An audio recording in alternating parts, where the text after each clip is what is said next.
ഈ തെരുവുനായ ശല്യവുമായി ബന്ധപ്പെട്ട ആ നിർദ്ദേശങ്ങളൊക്കെ നടപ്പാക്കിയെന്ന് കേരളം സുപ്രീം കോടതിയെ അറിയിച്ചിട്ടുണ്ടല്ലോ. സുപ്രീം കോടതിയിൽ സത്യവാങ്മൂലം സമർപ്പിച്ചിട്ടുണ്ട്.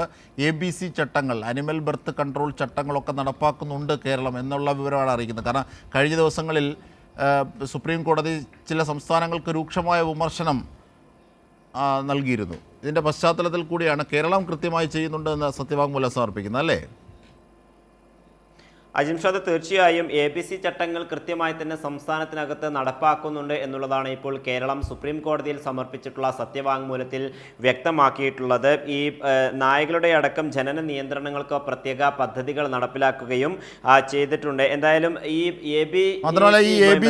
ABC കൃത്യമായി നടപ്പാക്കുന്ന സംസ്ഥാനം എന്ന് മാത്രമല്ല, ഈ ABCയിൽ കേന്ദ്ര ചട്ടങ്ങൾ പ്രകാരമുള്ള പരിമിതികൾ അത് ഒഴിവാക്കണമെന്നാവശ്യപ്പെട്ടിരുന്ന സംസ്ഥാനം കൂടിയാണ് കേരളം.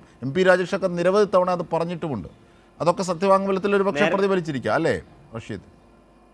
അജിംഷാദ്, തീർച്ചയായും നേരത്തെ തന്നെ ഈ ABC ചട്ടങ്ങളിലെ ചില വ്യവസ്ഥകൾ അത് അപ്രായോഗികമാണ് എന്നുള്ള കാര്യം കേരളം നേരത്തെ ചൂണ്ടിക്കാണിക്കുകയും അതുമായി ബന്ധപ്പെട്ടുള്ള നിർദ്ദേശങ്ങൾ നൽകുകയും ചെയ്തിട്ടുണ്ട്. എന്തായാലും ഇപ്പോൾ സമർപ്പിച്ചിട്ടുള്ള സത്യവാങ്മൂലത്തിൽ അത് പ്രത്യേകമായി എടുത്ത് പറയുകയും ചെയ്തിട്ടുണ്ട്. ചട്ടങ്ങളിലെ ചില വ്യവസ്ഥകൾ അപ്രായോഗികമാണ് എന്നുള്ളത് കൃത്യമായി തന്നെ രേഖപ്പെടുത്തുകയും ചെയ്തിട്ടുണ്ട്. എന്തായാലും തിങ്കളാഴ്ച ചേരുന്ന ചീഫ് സെക്രട്ടറിമാർ സുപ്രീം കോടതിയിൽ നേരിട്ട് എത്തണമെന്നുള്ള നിർദ്ദേശം നേരത്തെ നൽകുകയും ചെയ്തിരുന്നതായും കേരളത്തിൽ നടക്കമുള്ള ചീഫ് സെക്രട്ടറിമാർ സുപ്രീം കോടതിയിൽ എത്തുകയും ഈ സത്യവാങ്മൂലവുമായി ബന്ധപ്പെട്ടുള്ള കൂടുതൽ വിശദാംശങ്ങൾ നൽകും എന്നുള്ളതാണ് മനസ്സിലാക്കാൻ സാധിക്കുന്നത്. എന്തായാലും ABC ചട്ടങ്ങളുമായി ബന്ധപ്പെട്ടുള്ള പദ്ധതികളും അതോടൊപ്പം തന്നെ നിർദ്ദേശങ്ങളും കൃത്യമായി തന്നെ കേരളം നടപ്പിലാക്കിയിട്ടുണ്ട് എന്നുള്ള കാര്യമാണ് ഇപ്പോൾ കേരളം സത്യവാങ്മൂലത്തിൽ വ്യക്തമാക്കിയിരിക്കുന്നത്. അജിംഷാദ്.